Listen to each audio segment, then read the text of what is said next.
Hi all. Today, we are going to see what outsourcing actually meant for an organization. Many organizations define outsourcing in different ways. Outsourcing is an act of contracting the business task to someone else to complete it. Outsourcing refers to a company that contracts with another company to provide services that might otherwise be performed by in-house employees. Many large companies now outsource jobs such as call center services, email services, and payroll. These jobs are handled by separate companies that specialize in each service and are often located overseas. There are many reasons the companies outsource various jobs, but the most prominent advantage seems to be the fact that it often saves money. Many of the companies that provide outsourcing services are able to do the work for considerably less money as they don't have to provide benefits to their workers and have fewer overhead expenses to worry about. Outsourcing also allows companies to focus on their business issues while having the details taken care by outsourced or outside experts. This means that a large amount of resources and attention, which might fall on the shoulders of management professionals, can be used for more important, broader issues within the company. The specialized company that handles the outsourced work is often streamlined and often has world-class capabilities and access to new technology that a company couldn't afford to buy on their own. And also, if a company is looking to expand, outsourcing is a cost-effective way to start building foundations in other companies or in the countries.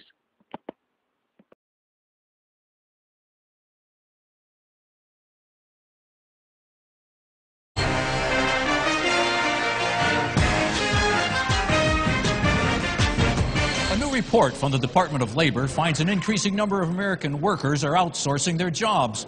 For more on this crucial issue, let's go to Joshua Russell in the Money Room.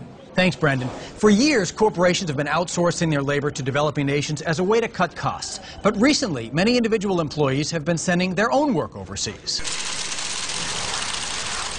I take the money that I would have spent on coffee and pay someone in India to do my job for me. It's allowed me to unleash my full potential. Philadelphia accountant Donald Felton outsources the majority of his daily workload to Jahanara Kashem, an accountant based in Bangalore, India. I get my assignment from my supervisor and I send it off to Jahanara. Sometimes I'll look at it when it's done, but usually everything's right. Mr. Kashem says he's extremely happy with the 68 cents an hour Donald pays him.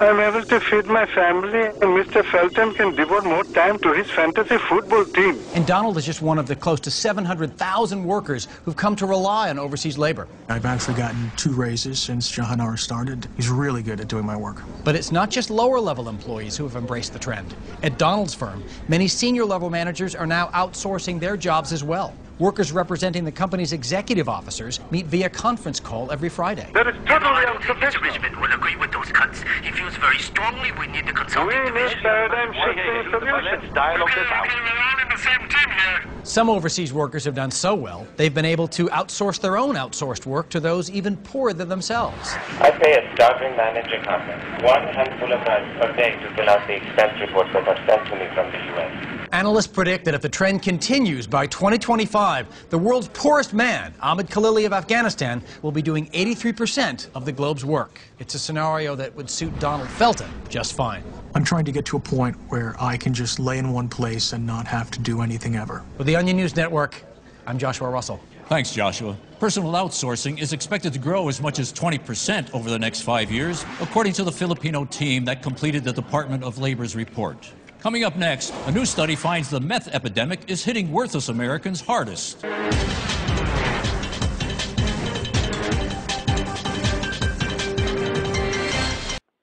Outsourcing can be categorized with respect to sectors like BPO outsourcing, global outsourcing, manufacturing outsourcing, and it's IT outsourcing.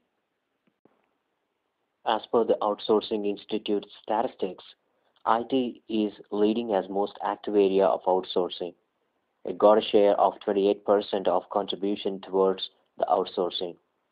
Human resources comes next with 16%, Sales and marketing got 15%, finance with 11%, administrative department comes with 9%, and rest of the departments got 21% share in outsourcing. As per the statistics given by Forrester's Research Incorporation about the next generation outsourcing, they have asked 1,000 people whether they want to go with selective outsourcing, like outsourcing some part of the work, or go with the complete outsourcing.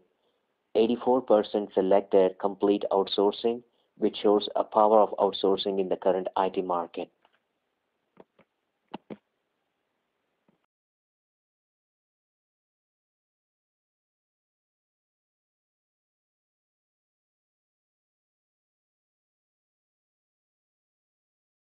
The increases in employment are most likely to be in the office sector in terms of outsourcing. So we've got office occupiers more likely to outsource over the next 5 years. HQs in London, and I think that just reflects the fact that a lot of the large companies have an HQ in London, and they're the ones that are more likely to expand. And we're seeing the bigger companies get bigger. It seems like there might be a bit of a squeeze on the medium-sized companies and potentially those in regional markets. So there's a sort of an interesting polarization potentially going on between the very large companies getting even bigger, smaller companies playing in their niche market aren't affected necessarily to the same extent, and middle-sized companies perhaps wondering whether they should grow or shrink. If we then look at where outsourcing is happening, I think we need to think about offshoring, nearshoring, and inshoring to understand what we're seeing here.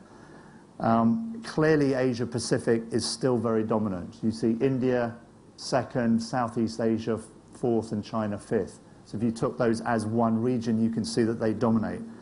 But interestingly, you've got an awful lot going on in Eastern Europe, which is at the top of that, along with non-EU state European. So again, we're seeing quite a lot of offshore, of nearshoring going to Europe rather than offshoring going further away. Whether we see the rise of Africa as a location in terms of cheap labor remains to be seen. Clearly, there's an awful lot of political instability, financial instability in Africa, but there's an awful lot of investment going into it, particularly around commodities. And as we all know, the Chinese have been second to none in terms of developing their operations in Africa. And that is a huge potential for the future and something perhaps we all ignore at our peril. So there's an awful lot to think about when companies say they're going to grow, because it's not a question, it's a question of where they're going to grow and how they're going to grow. And of course, our challenge is going to be to help do it at the lowest possible cost. Now we are going to see some of the misconceptions and myths about the outsourcing. Outsourcing has been one of the greatest boons to the modern economy. With rising costs, outsourcing has been a key alternative that all businesses, big and small, have adopted to streamline their processes and optimize their businesses.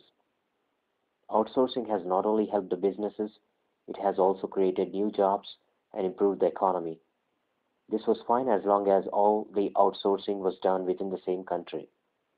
With the advancement in technology, there have been high-speed, reliable links established that have meant that country has become better integrated than ever before.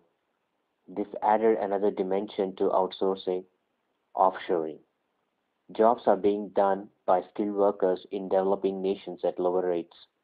This has created a lot of hue and cry in developed nations like Europe and the US.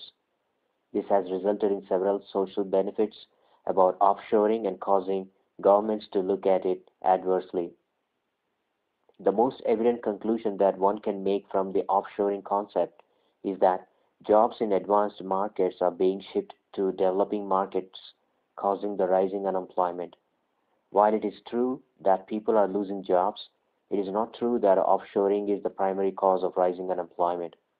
A falling economy and other factors have had greater impact on employment.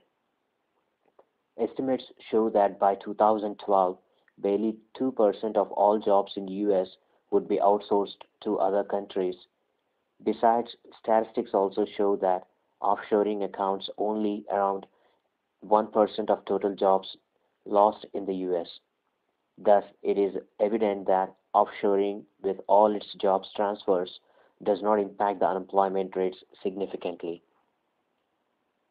Another perception is that the free market economy is causing companies to recruit talent from developing nations at a much cheaper rate, which is affecting the competitiveness of the local talent.